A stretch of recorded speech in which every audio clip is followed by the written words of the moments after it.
Aujourd'hui, j'aimerais partager avec toi un passage du Coran qui par Allah ferait exploser une montagne. Ce passage est dans Surat Al-Hadid, la numéro 57. Et je t'invite à mettre pause à la vidéo, le temps que tu ailles chercher ton Coran, de manière à ce que tu suis ces versets en même temps que moi.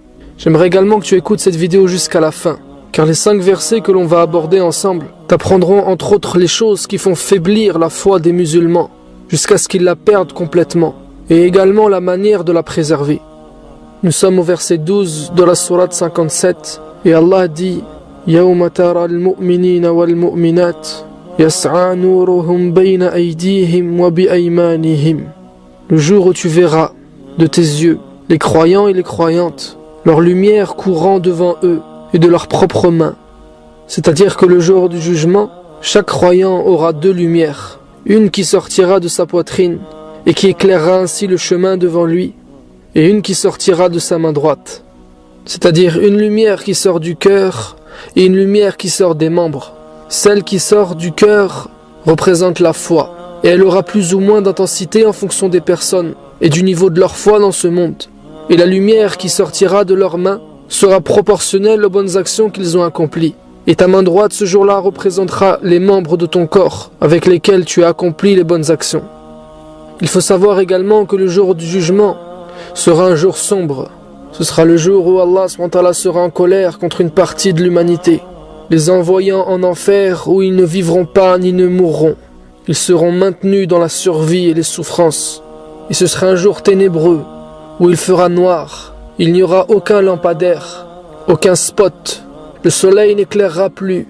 Les seules lumières mises à notre disposition seront celles que nous aurons acquises dans ce bas monde et méritées pour ce jour-là. Elle sortira du cœur de ceux qui portaient la foi et de leur main droite en fonction du bien qu'ils faisaient. Les autres seront plongés dans un noir opaque. Ils seront perdus et égarés, comme ils l'étaient dans ce bas monde. Ce jour-là, il leur sera impossible de trouver le bon chemin, celui qui les mènera au paradis. Car dans ce monde, ils avaient laissé ce chemin pour emprunter les sentiers battus. Les anges s'adresseront alors aux croyants et aux croyantes, qui seront guidés vers le paradis grâce à la lumière qu'on leur a octroyée. Les anges leur diront « Bushrakumul yawm al-jannah » Félicitations, aujourd'hui vous avez obtenu le paradis, sous lequel coulent des ruisseaux, vous y demeurerez éternellement. Dhalika huwa al-fawzul azim. Ceci est une réussite immense. Vous avez gagné, vous êtes sortis de ce monde victorieux, et aujourd'hui vous recevez la bonne nouvelle que vous allez être récompensés pour l'éternité. Une fois entrés dans ce paradis, vous connaîtrez la vraie vie. Et les croyants et croyantes avanceront. Et derrière eux, les hypocrites plongés dans les ténèbres apercevront leur lumière au loin. Alors ils les appelleront « Unzurna naqtabis min nourikum » Laissez-nous emprunter un peu de votre lumière, comme une torche que l'on allume grâce à une flamme. Cela ne diminuera pas la vôtre, et ça nous aidera nous à nous en sortir. Il leur sera répondu alors « Arji'u, arji'u wara'akum, faltamisu noura » Revenez en arrière, c'est-à-dire retournez dans la dunya pour aller chercher cette lumière. Car cette lumière ne s'obtient pas dans l'au-delà, elle se gagne dans ce bas monde. Alors retournez. Et bien sûr, cette parole est une manière de se moquer d'eux, car il leur sera impossible de retourner. Et c'est alors que s'élèvera un mur, une muraille, une barrière entre les croyants et les hypocrites. Ils ne pourront ainsi plus se voir, en revanche ils pourront se parler. Ce mur contiendra une porte qui maintiendra l'espoir des hypocrites. Il continuera à penser qu'ils pourront passer ce mur en passant par cette porte. Allah dit, l'intérieur de ce mur contient la miséricorde d'Allah. C'est-à-dire qu'à l'intérieur de ce mur se trouveront les croyants. Mais de l'autre côté, celui des hypocrites, hommes et femmes, se trouvera l'adhab, le châtiment, qui sera à leur trousse, qui les pressera par derrière et les bloquera contre ce mur. C'est alors qu'ils crieront aux croyants, Alam nakum ma'akum, n'étions-nous pas avec vous? Car qui sont les hypocrites? Il existe évidemment plusieurs degrés d'hypocrites dans ce monde. Il y a ceux qui en sont tout à fait conscients. Ils n'ont pas du tout la foi. Ce sont juste des traîtres qui combattent l'islam et les musulmans de l'intérieur. Des indiques, des espions travaillant pour les ennemis de l'islam. Ils ne croient pas en Allah. Ils détestent le prophète sallallahu alayhi wa sallam, tout en se faisant passer pour des croyants. Ils priaient avec eux. Ils leur passaient le salam, répondaient à leur salam. il discutait avec eux, il partageait tout avec eux. Ceux-là sont les pires des hypocrites et séjourneront dans le plus bas degré de l'enfer. Mais il y a aussi ceux qui sont à la base des croyants, mais qui ont perdu leur foi. Dans tous les cas, les hypocrites dans ce monde sont considérés comme des croyants. Alors ce jour-là, ils crieront aux croyants de derrière ce mur, « N'étions-nous pas avec vous ?»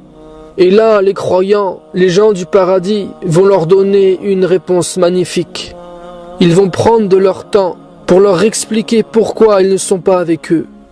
Et je t'invite maintenant à tendre bien tes oreilles, car ce verset nous donne les raisons exactes qui amènent une personne à perdre sa foi. Et tu vas voir avec moi que ce n'est pas quelque chose qui se fait en 2 secondes, mais que c'est un processus qui s'étale sur le temps. Et ce processus est parfaitement décrit dans le verset 14. Les croyants leur répondent « Bala, bien sûr vous étiez avec nous.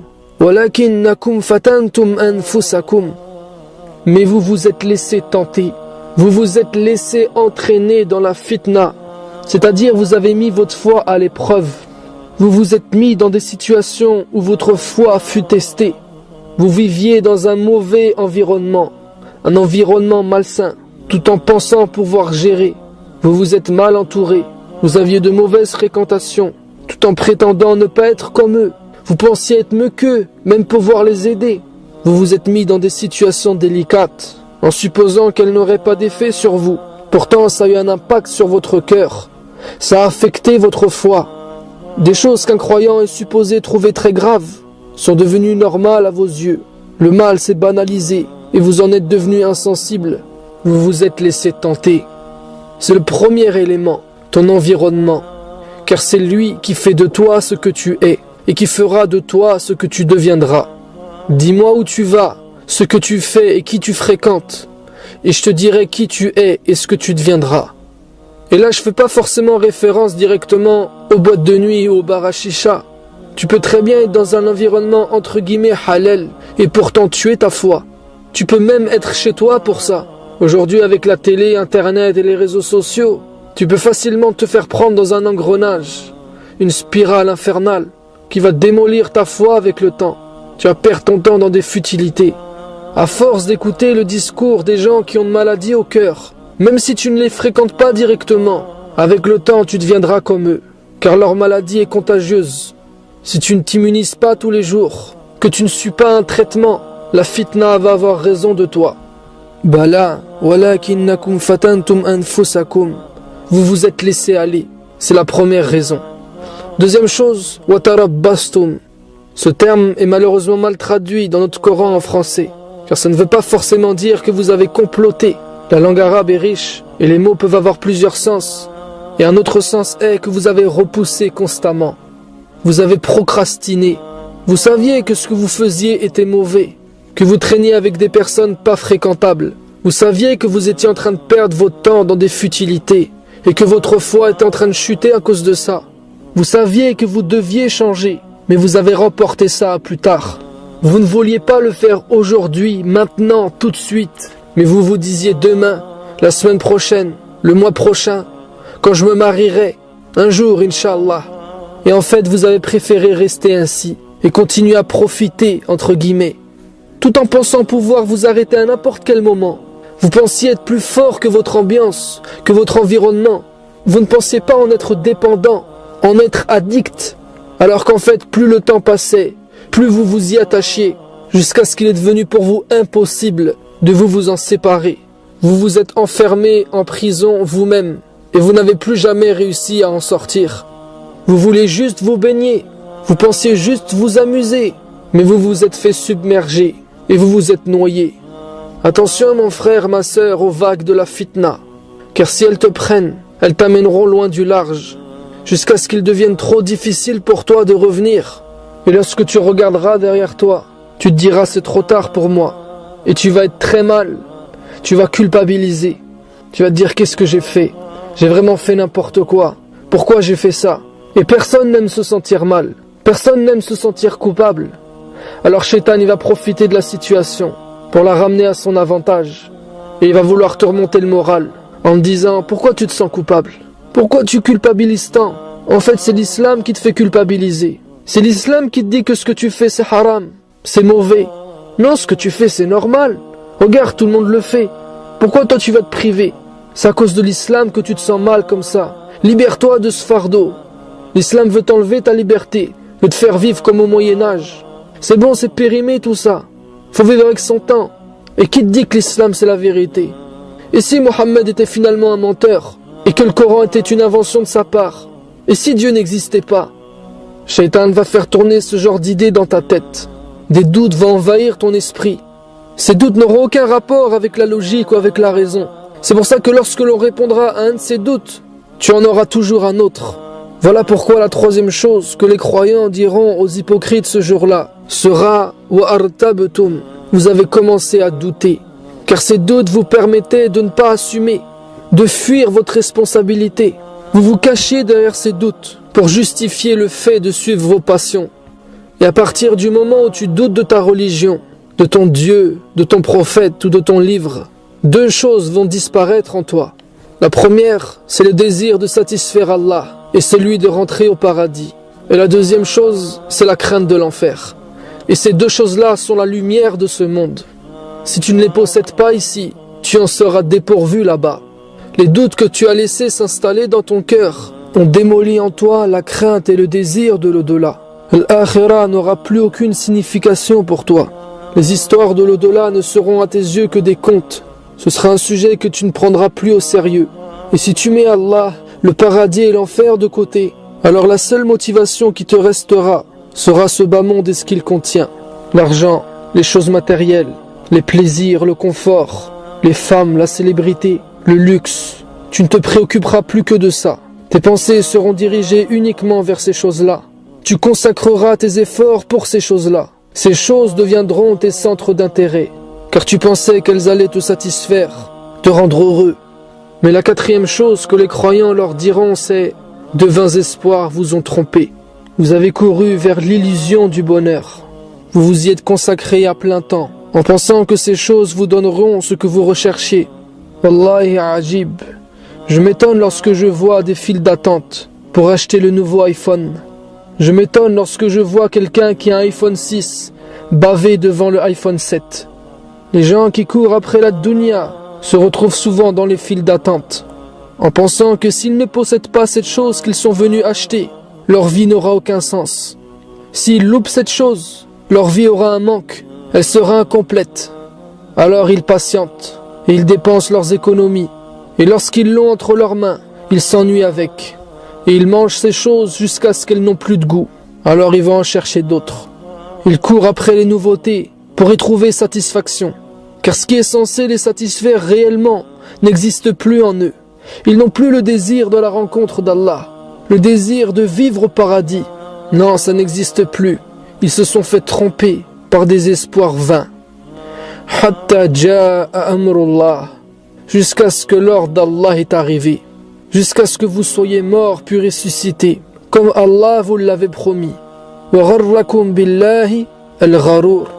Et vous vous êtes fait tromper sur Allah par le grand trompeur, c'est-à-dire Shaitan. Les croyants sont en train de dire « Oh vous les hypocrites, Shaitan vous a arnaqué. Vous vous êtes fait avoir. Vous pensiez être les plus beaux, les plus forts et profiter de la vie. Eh bien vous voilà maintenant derrière ce mur, prêts à être dévorés par le châtiment d'Allah. » Les croyants sont en train de leur résumer leur vie, la vie de ces personnes qui ont perdu leur foi. Au début ils avaient la foi, mais ils se sont laissés tenter, et leur foi faiblissait de jour en jour, alors qu'ils pensaient eux pouvoir gérer la situation. Et ils n'ont cessé de repousser leur repentir, leur changement, jusqu'à arriver à un point de non-retour. Et pour avoir bonne conscience, ils ont commencé à douter de la vérité. Et de là, ils ont fait de ce bas monde le but de leur vie. Les croyants sont en train de leur expliquer la spirale qui les a happés, la raison pour laquelle ils sont descendus si bas, les choses qui les ont entraînés et qui ont fait qu'ils sont derrière ce mur aujourd'hui. En vérité, Allah SWT est en train de nous décrire une scène incroyable. Les hypocrites sont sous le choc, en panique face au châtiment d'Allah. Et ils essayent encore de s'en sortir. Et ils demandent de l'aide. Ils demandent ce qu'ils font là. Et les croyants leur répondent et leur rappellent. Nous décrire cette scène, c'est un cadeau d'Allah. Wallahi, c'est un cadeau. Personnellement, je préfère être mis au courant maintenant du processus que Shaitan a préparé pour tuer ma foi, que de le découvrir ce jour-là derrière ce mur. Et après que les croyants ont expliqué aux hypocrites les 4 raisons qui ont fait qu'ils en sont là aujourd'hui, il leur sera finalement dit: aujourd'hui, on n'acceptera aucune compensation ni de vous, ni de ceux qui ont mécru. C'est-à-dire, en dehors de cette lumière, on n'acceptera rien ni de vous, ni des mécréants. Vous avez fini comme eux, comme les mécréants qui ne croyaient pas du tout. Et dans le 16e verset, Allah subhanahu wa ta'ala va nous expliquer la façon de préserver cette lumière, va nous donner la solution pour être du bon côté du mur ce jour-là. Il nous dit: Alam ya'ni lilladhina amanu an takhsha'a qulubuhum li dhikrillah wa ma nazala min al-haqq. N'est-il pas venu le temps pour ceux qui ont cru, ceux qui portent encore la foi, que leur cœur s'humilie à l'évocation d'Allah et à ce que nous avons fait descendre de la vérité? Allah nous donne ici 2 manières de purifier notre cœur et de préserver notre lumière, le dhikr et le Coran. Car le rappel d'Allah apportera de l'humilité, de la vie à ton cœur. Plus ton cœur se rappellera d'Allah, plus il s'illuminera. Car Allah est Nur as-samawati wal ard. Allah est la lumière des cieux et de la terre. Et lire le Coran en le méditant et en étudiant la signification de ces versets te fera prendre conscience de la vérité. Et cette vérité améliorera ta vie. Car Allah a appelé le Coran un Nur. Le Coran est une lumière. فآمنوا بالله ورسوله والنور الذي أنزلنا. Croyez en Allah et en son messager et en cette lumière que nous avons fait descendre, c'est-à-dire le Coran. Donc le temps que tu passeras avec le livre d'Allah remplira ton cœur de lumière. Et il n'y a pas de plus grand bénéfice dans cette vie. Les gens cherchent le bénéfice dans les affaires matérielles, alors que le plus grand trésor se trouve dans la parole d'Allah. C'est pour ça qu'Allah SWT nous dit de ne pas être pareil à ceux qui ont reçu le livre avant nous, les gens des communautés qui nous ont précédés, car ils ont passé leur temps à chercher en dehors de ce qu'Allah leur avait révélé. Ils n'ont pas donné de valeur à leur livre qu'Allah leur avait donné pour adoucir leur cœur et à les préparer pour ce jour sombre.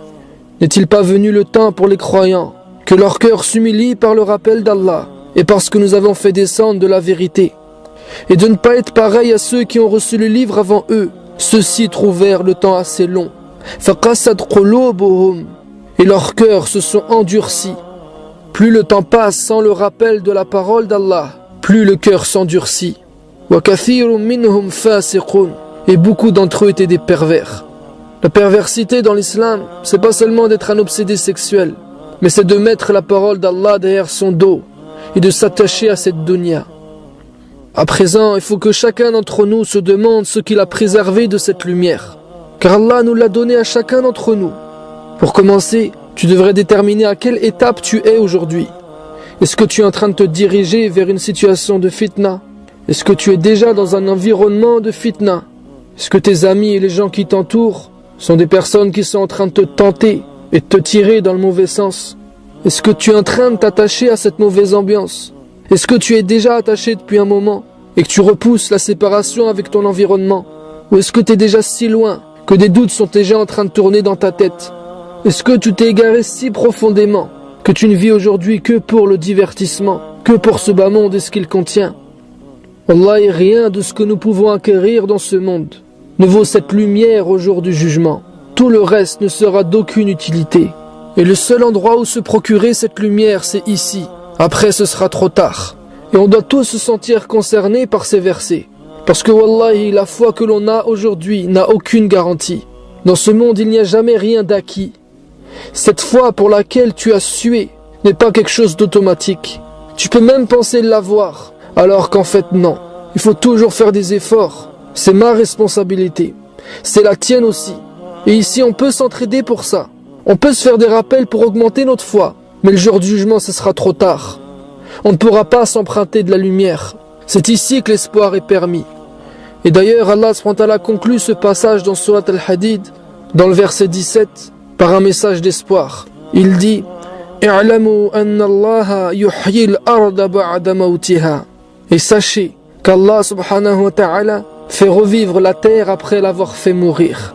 Nous vous avons exposé les preuves clairement. La'allakum ta'qilun. Allahu Akbar. Je vous ai montré que je suis capable de faire revivre une terre aride, de faire passer une terre désertique à un jardin avec des fleurs et des fruits de toutes les couleurs. De la même manière, gardez espoir, car si vous êtes sincère et que vous faites des efforts, je changerai l'état de votre cœur. Si vous avez aujourd'hui un cœur dur, je suis capable de l'adoucir. S'il est aujourd'hui plongé dans les ténèbres, je suis capable de l'illuminer. La'allakum ta'qilun, et j'espère que vous allez raisonner. J'espère que vous allez comprendre cette sagesse. Personnellement, j'aimerais avoir compris. J'espère que toi, tu as compris. Maintenant, on doit tous se poser une question. De quel côté du mur se retrouvera-t-on ce jour-là? Sur ce, je te dis à la prochaine vidéo, Inch'Allah.